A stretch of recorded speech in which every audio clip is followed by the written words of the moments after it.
All right, sir, you may come on up.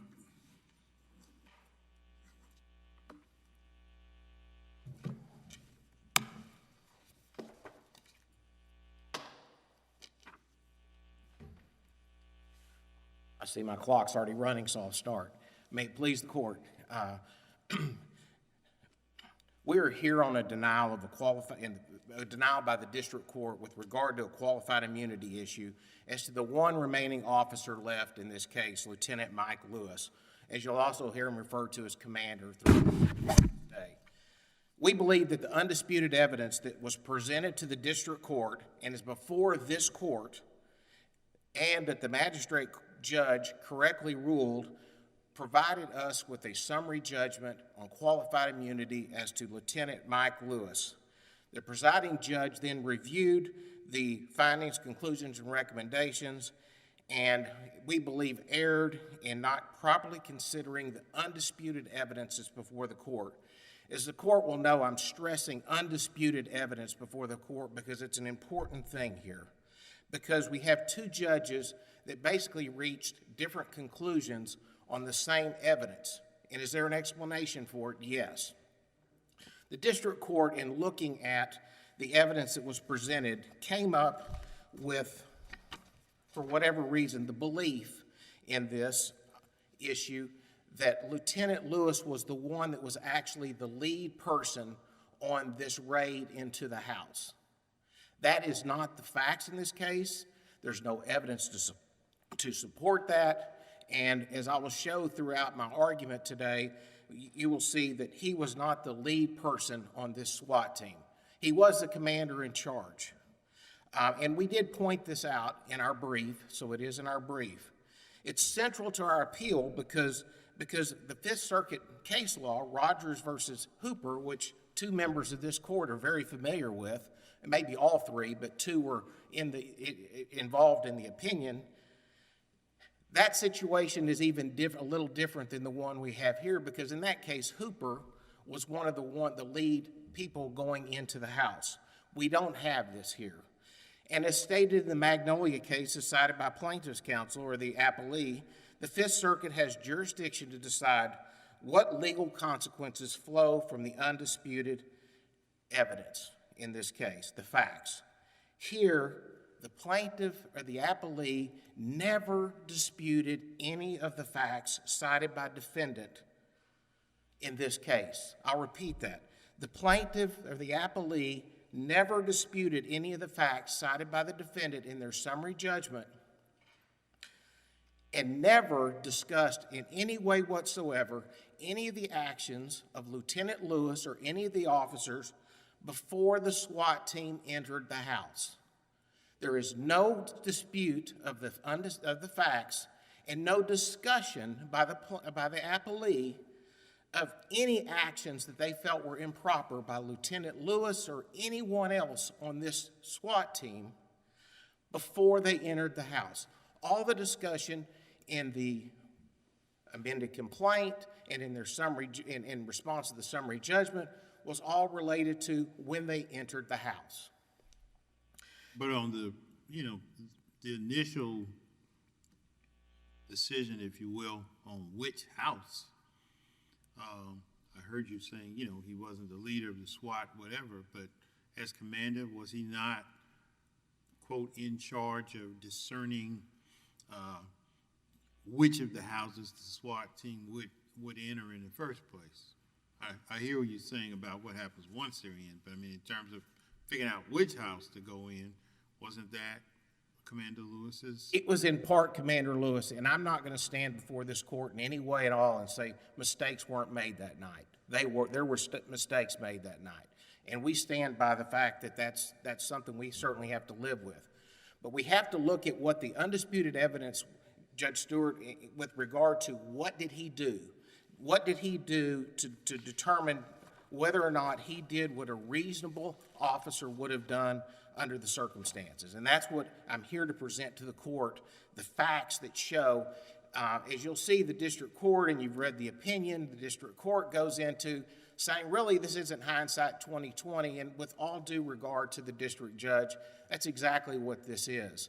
district judge is saying there are things that this officer should have done more things. But I think it's important that the court understand here that the plaintiffs did not dispute in any way the after-action report which we admitted into evidence. These facts, again, were undisputed. And so when we're looking at the legal consequences from that, we go back and we start to look, and we have to decide whether Commander Lewis made reasonable effort to identify the correct residence and whether that was consistent with what a reasonable officer would do. Well, the numbers were on the curb, and one of the houses had a handicap rail and all that stuff. Yeah. Wouldn't it be reasonable to discern?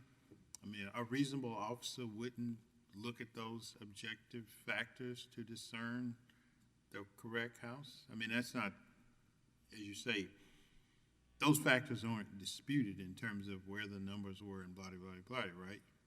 So a reasonable officer would not have used the same undisputed facts?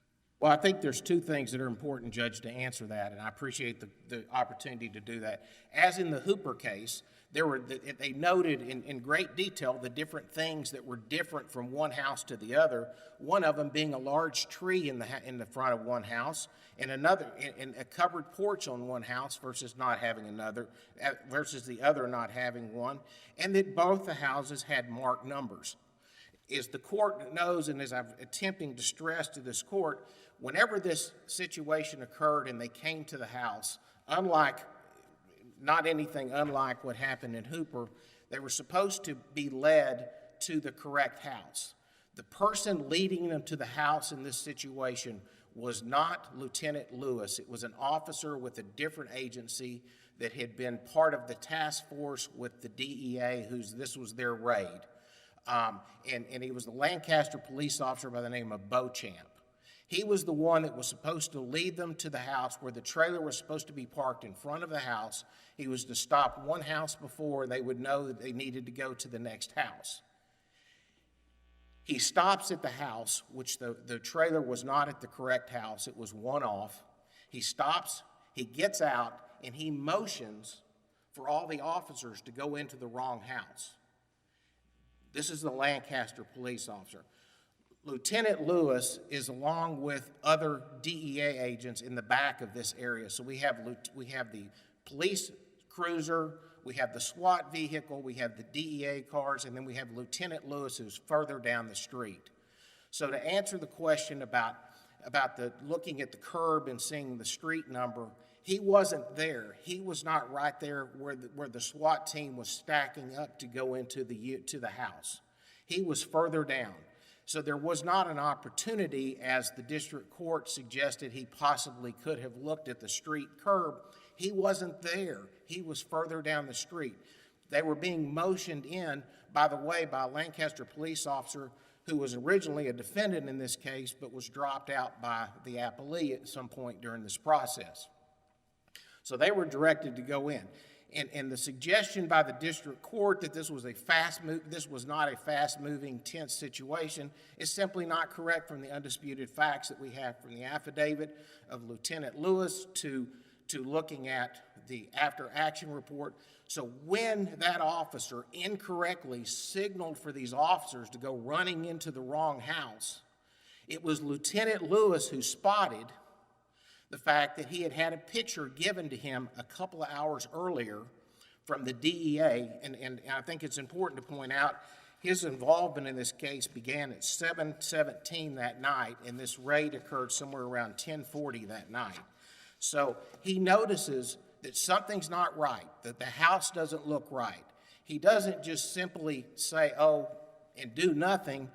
He sits there and looks and compares the house. And by the way, the house that they went into versus the house that was the target house are two very similar houses, with the exception of the handicap ramp, as the court has pointed out. Again, this is in the dead of night. This is dark. Lieutenant Lewis didn't just send him into another house either. He looks and he says in his affidavit, again, undisputed, I attempted to look at the house number on the house. Due to the glare of the light on the post, I could not see it. Instead of saying 573, it should have been 593. So the numbers were clear enough, but where he attempted to distinguish and to make sure if that was the correct house before they went in. It certainly helps for us to have these facts emphasized for us. We've seen them, but we've read a lot of cases for this week, and it's helpful to have you emphasize them. To me, the problem here, you talked about the Hooper case. Hooper itself talks about 11th Circuit case. They very much are determined by the facts. 11th Circuit case had been greater surveillance during the day. The houses were more dissimilar. In Hooper itself, the houses were next to each other. They're relatively similar. What we have here are, it seems to me, several opportunities to have gotten this right. Couldn't quite see the number, but nonetheless said, go ahead. Could have made greater efforts to make sure that it was the right number. The house didn't look right, and he didn't pursue that. We're not saying your client loses, but we're just saying now there are, not we, the district court is saying now there are fact disputes that require this to go further. I don't know. Your Honor, if I could address that. Best way to respond, but do you agree that this comes down to whether your client acted objectively unreasonably? Well, I think that we have to look at the facts that are before this court. Is that true? Is that the standard we're looking at? Whether yes. Objectively acted unreasonably. Whether he was inconsistent with what any reasonable officer would have done under this situation. The 11th Circuit case that the court points out was one that occurred in the daylight, and so it was distinguished. The Hartsfield case, I believe it's Harts. Right. So each Hartsfield. And to some extent, our Hooper opinion was unpublished, but at least as guidance to us. 11th Circuit's not in our circuit, but it is also guidance to us. But looking at this case, trying to decide what was the reasonable thing for an officer to do, which is not our usual qualified immunity issue. Usually it's is a clearly established law regarding some event. But this is a more fact-based, case-by-case determination. Your Honor, if I could address that, I think it's a very good point. The thing I would point out to the court are a couple of things. One, it is a fact analysis here. But the other thing that's incredibly important in this case is the plaintiff never, the appellee never pled this in their amended complaint that's before this court. There is no pleading with regard to the actions of Lieutenant Lewis or any of the officers outside the house. Not only did they not do that, they didn't offer any evidence in our summary judgment. The very first time this issue of Lieutenant Lewis ever came up with regard to his actions was after the summary judgments had been sent to the court. The magistrate judge makes a very excellent point as well, if I could point out, that basically says that, once the magistrate defendants have brought forward evidence to show that they engaged in reasonable efforts to identify the correct address. And I think it's important, Your Honor, to point out, too, at no time did the plaintiff or appellee here ever separate out Lieutenant Lewis from the other defendants. If you go back and look at the record, it's always defendants, plural, did this, defendants, plural, did that. There is no specific criticism or argument in his amended complaint and in his summary judgment response talking about the actions of Lieutenant Lewis. In fact, in the reply back, you'll see whenever he replies back after the district court in these briefs that are before this court, the appellee simply starts to quote what the district court said. The reason is because they had not ever even argued this before.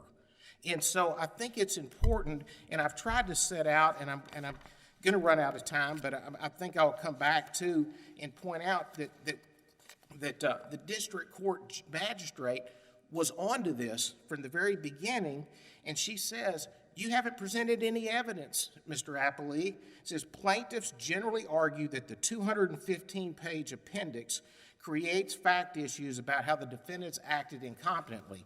And the court goes on to note that plaintiff has neither identified specific evidence of the record or articulated a precise manner in which supports its claims of objective unreasonableness, and said where the summary judgment evidence, the non-movement fails to provide this information, the evidence is not before this court, and that you cannot make those reasonable inferences with regard to using that evidence that's not before the court. Thank you. All right, thank you, sir. You've reserved your rebuttal rights. Yes, thank you, Your Honor. Mr. Reynolds?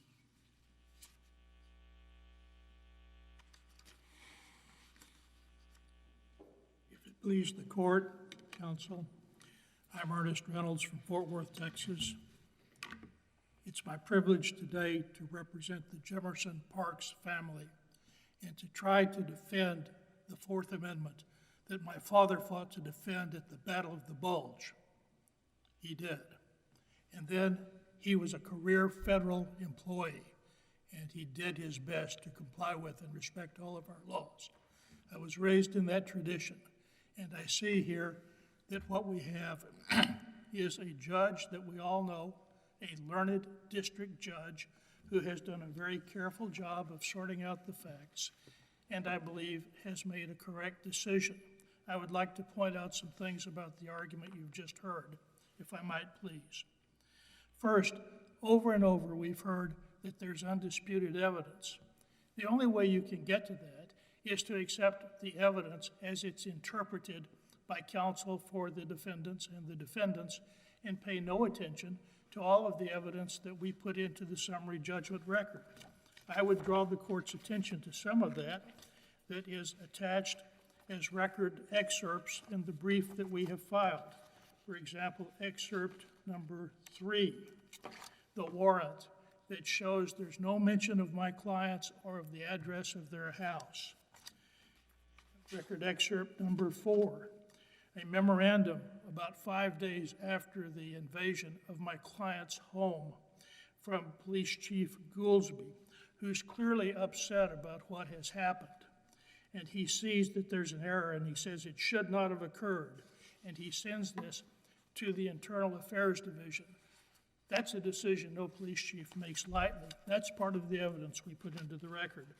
Record excerpt number 5, one of the several photographs that we put into the record of the deposition of Chief Goolsby, which, by the way, speaks in great detail about the conduct of Defendant Lewis. That's what it's almost all about. And this picture, although it doesn't copy too well, shows that there are not one but 2 sets of wheelchair ramps going into the house of my clients. There were none a few houses down at the house that was the subject of the warrant. I might add, if you look at the probable cause affidavit, the probable cause affidavit appears to be a fine affidavit, but it says, and it's put into the record by opposing counsel, it says nothing about my clients. It says nothing about their home. We also have affidavits here from a neighbor across the street. That last point, you just mean that it says nothing that could be understood to be describing this home? I mean, there's no reason why the affidavit would be referring to that home, since it's not the target home. So I don't understand your point about the affidavit. That's the exact point I'm making, Judge Okay, Southwick. I just want to make sure what you meant. Now, if you look at our excerpt number 6 in the record, this is the declaration of Rebecca DeSantis, part of our summary judgment evidence, which the other side seems to think doesn't exist, but it does. And she's the neighbor. And by the way, it's not in the record of the case yet, but I'll tell opposing counsel, we recently discovered and obtained videos taken by the DeSantis family and got them. And unless we're not permitted to go back downstairs, we'll give them to him. But she's telling us here that she's got firsthand knowledge.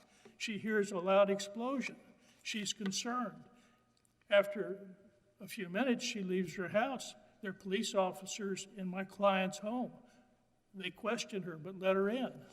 She finds Mrs. Jimerson cut up with glass because all the windows were broken out. This was a military-style invasion.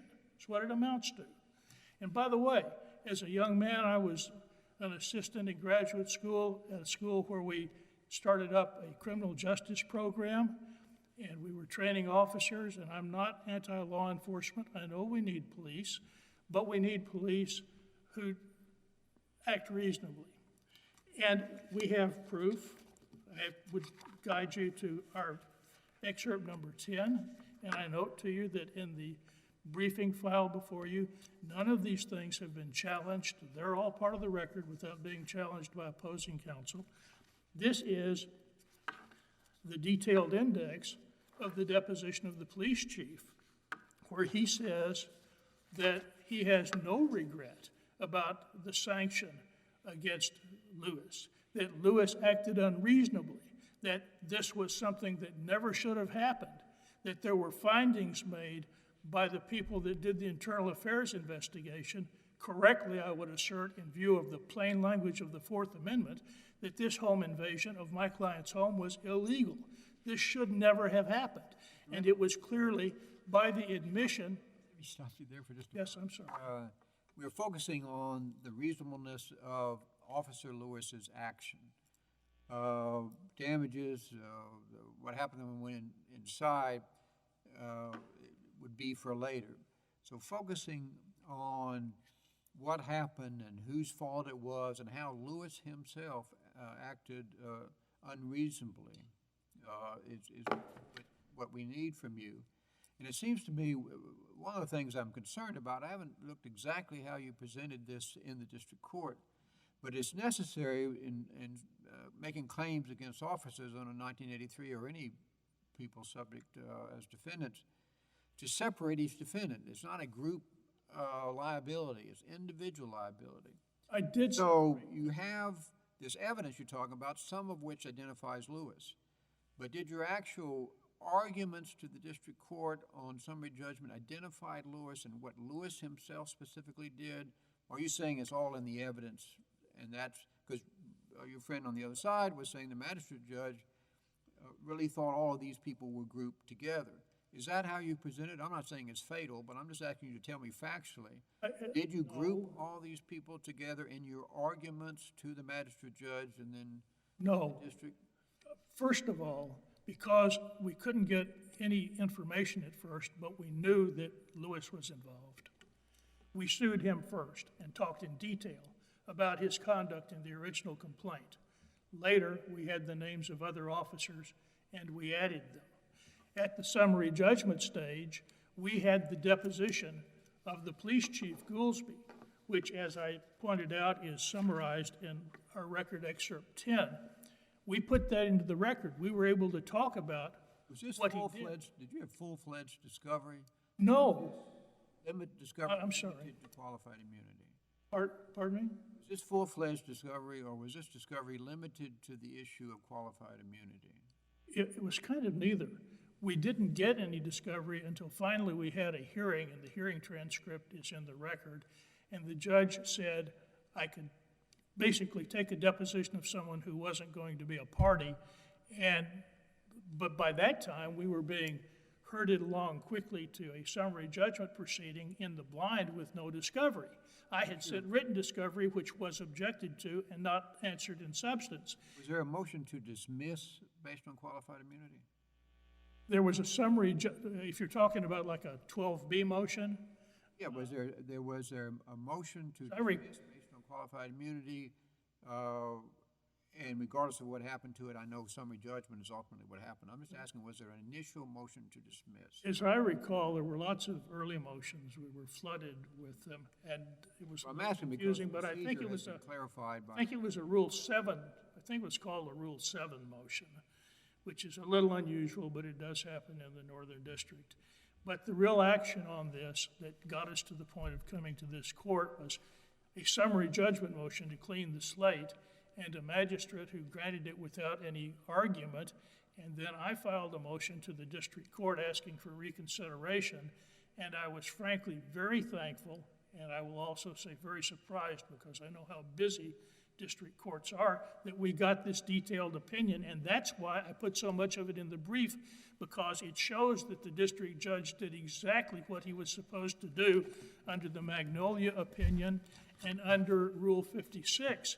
He looked carefully at everything in the record, looked at the evidence from both sides, found there was a fact issue, and concluded that with a fact issue, this should go to the jury. And my understanding is that that's what this court did, I think, as recently as last year in the Magnolia case, saying we don't have jurisdiction to determine fact issues. If there's a fact issue, it goes to the jury. So, Counsel opposite. and I apologize if I seem overly enthusiastic. I'm thankful for the oral argument. My clients are thankful. I know we have limited time. They're good people. They're law-abiding people. They're citizens like you and me. We're all equal under the law, and we're all entitled to Fourth Amendment protection of our homes. And they were in their home. No dispute. Let me ask you this. Counsel opposite was asserting, I think, about your pleading, about the amended complaint, I believe, if I wrote down. In essence, he was saying your pleadings don't individualize out Commander Lewis, somewhat, I guess, to the question, the point Judge Southwick was making about under our law, you need individualized treatment of each person. So would you respond to his argument about your amended complaint vis-a-vis Lewis's involvement here? Yes, Judge Stewart. The first thing I would note is he never made that complaint to the trial court or to the magistrate. That complaint came up, and I've pointed that out in my appellee's brief, for the first time as points that he now created. He could have gone back to the district judge and said, I want to complain about these points, but instead he presented them for the first time to this court, so I don't think he's got them preserved for appeal. The second thing is we did talk in detail in our pleadings and in our evidence to the greatest extent we could about what had gone on, and there was a lot about what went on in the residence. That's true, and we had the other parties there, but there was also a lot about what Lieutenant Lewis did, and if the court or one of the clerks assisting the court looks at this outline of the testimony of Chief Goolsby, it's clear as day. He's talking about the misconduct, the unreasonable conduct, the conduct he says he would not expect of any competent officers, with emphasis on the Commander Lewis, who had admitted fault in writing to the internal affairs investigators, as noted. I get you, and I'm not disputing any of that. I just failed in putting it in my material up here to have the live complaint in front of me, and I was just, you just perked up. Counsel was arguing about what you said or didn't say about Lewis's involvement, and I was just trying to ask you to respond to the complaint part, not the other parts of the evidence in there, but that was his argument, that Lewis is not delineated in the complaint. I don't have it up here in front of me, so I'm just asking you to... Lewis is delineated in the pleading with sufficient clarity. Okay. And if he had had a doubt, my good friend and opponent today could have raised this very question to the magistrate or the trial judge, or even after he did not like the trial judge's order, he could have complained and asked for reconsideration. It never came up, and when it came up, I respectfully submit, and I've put this in my appellee's brief, he defined this as an appeal point, but he never really addressed it in any great specific manner, as the appellate rules appear to indicate you're supposed to do. First you have issues, and then you discuss them one after the other.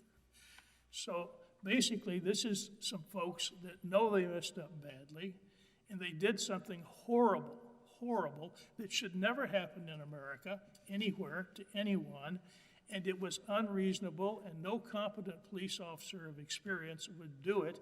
And the judge, the trial judge, has carefully sifted through the evidence to show things that should have been done and to look at the case law and compare the case law to the facts. As you pointed out, Judge Southwick, these are fact-sensitive matters. And one thing he's pointed out that hasn't come up today is that Lewis, as the commander, either himself or having someone do it for him, should have driven by the location. And I'm going to tell the court something else, and I'm an officer of the court, and I'm not trying to mislead you. This guy, Beecham, who was mentioned, he got out by filing an affidavit that his lawyer supplied, saying that he wasn't anywhere near the house, that he was off at a corner a couple of blocks down directing traffic. But later, I got records from the city. I had sought them not in the litigation from the lawyers, but from the city. The city sent everything to the Texas Attorney General and said, shield it. The Texas Attorney General then said, no, turn it over. And lo and behold, I got a tape recording that showed me that Beecham, by now out of the case, was exactly where counsel said he was, but not where Beecham said he was when he got out of the case. So things happen in these cases.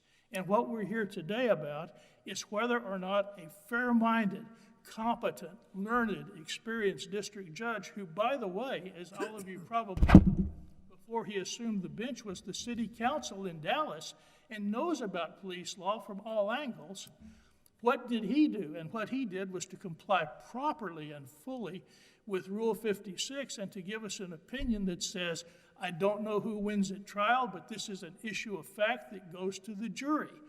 I believe that's what he should have done, not only under Rule 56, but under your Magnolia case of recent vintage. I think that's what he should have done.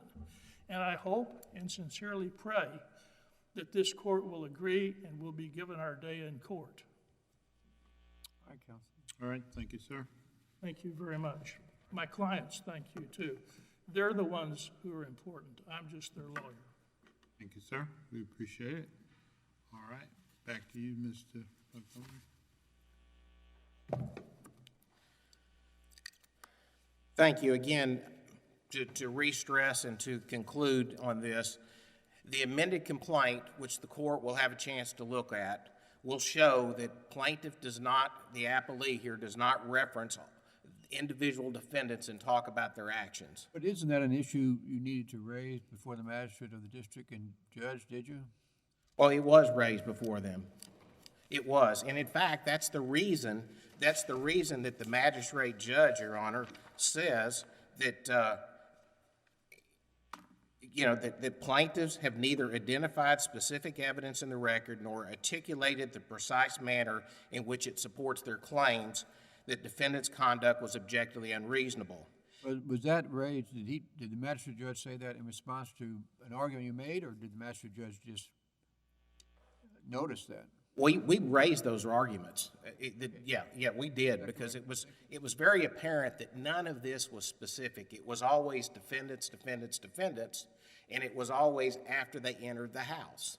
This new theory came up of Lieutenant Lewis after the court granted summary judgment and qualified immunity for the remaining officers. Well, help me understand it. I mean, there were a whole bunch of people who were sued, and various and sundry of them got out at different stages of the case. So I guess I'm going to have to look, but I'm not understanding exactly how different people kind of, were jettisoned. I'm not passing judgment on whether they should or should not.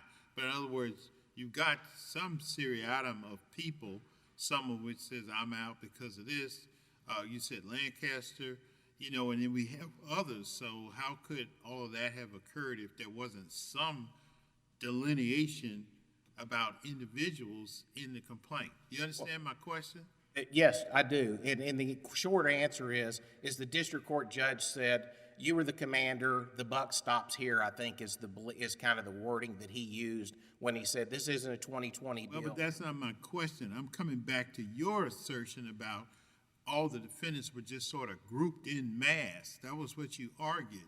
And we'll look at it to be sure, but your argument was they were all just kind of grouped in mass, without any specification about Lewis. And I heard that. And I'm just asking for clarity, different ones, Lancaster, and I don't remember the other names, there were a bunch of people sued. Some people got out of the case in varying ways. So I'm trying to understand how that occurred if there wasn't an individualized set of assertions about the different ones. But we'll look at it to be sure. But that's what I'm asking you, not about the evidence and the sorting. Very good question and a very good point and very to the issue in this whole thing. The district court decided on his own to sever out Lieutenant Lewis. And as you'll see in the pleadings and the summary judgment arguments and what were claimed by the appellees, he was not severed out as somebody having different responsibility. And I think it's the question about he should have driven by the location. I think real quick, if I can, This, all I said, began at 7:17 that night on March 27. It was a DEA operation. We were required to assist. The city of Waxahachie was required to assist. And to answer the court's question, they did not sue the city in this case, so it was just against the individual officers. But basically, Lieutenant Lewis was put in contact with the DEA agent, and he was given basic information. He then requested additional information, pictures of the target area. Well, let me stop you. We're going to give you a lot of facts, and both of you really want to give us all these facts to try to memorize, but hold it. Just hold it. Just trying to come back to points you raised, earlier, not more fact on it. One of your arguments when you were up, you said Lancaster from, I don't know, Waxahachie or some police was really the person who was in charge. That's what you argued initially, right? I said he was the one that led the team to the house. And I'm only asking you about that. Counsel opposite said, not true, Lancaster didn't perform the way you said, but in fact was somewhere remote and not did. And I'm just asking your rebuttal response about what your argument about Lancaster in this scenario. That's all I'm asking. Sure. Hold it, counsel. No, sir. Just be seated. No, sir.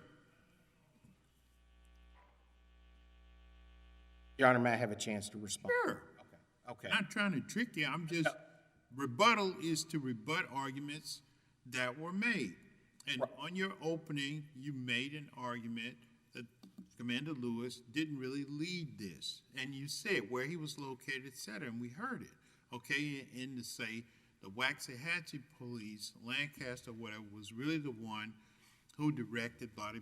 We got that part. On his argument, he said, not so. Lancaster was really somewhere else. And so all I'm asking you is a question on rebuttal to respond to that assertion. That's all. Sure.